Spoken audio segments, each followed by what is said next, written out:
L'hiver a été long. Le sol détrempé n'a pas facilité les travaux forestiers. Les premiers lots de bois mis en vente par l'ONF sont très attendus. Il y a quelques jours, près de Nancy, une cinquantaine d'entreprises de l'Est se disputaient 10 000 mètres cubes de bois, surtout du chêne. On en consomme, nous, 6 000 mètres cubes par an. Donc je parcours à peu près 7 départements pour trouver toute cette matière. D'accord. Ça devient compliqué. Et pourquoi ça devient compliqué? Parce qu'il y a une forte demande et puis il manque de matière, quoi. Surtout il manque de matière. Article 56 en forêt communale de Bitche. On se l'arrache et on vient parfois de loin pour le chêne lorrain.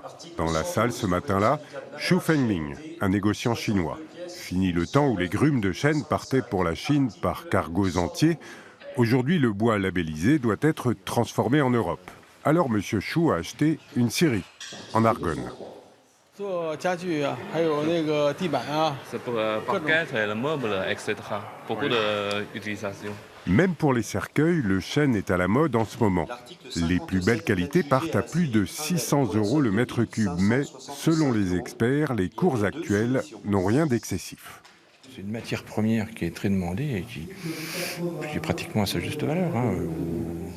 On a connu, moi ça fait 40 ans que je suis dans le métier, dans les années 80, le chêne était en francs constants, quasiment à ce prix-là, un petit peu moins cher.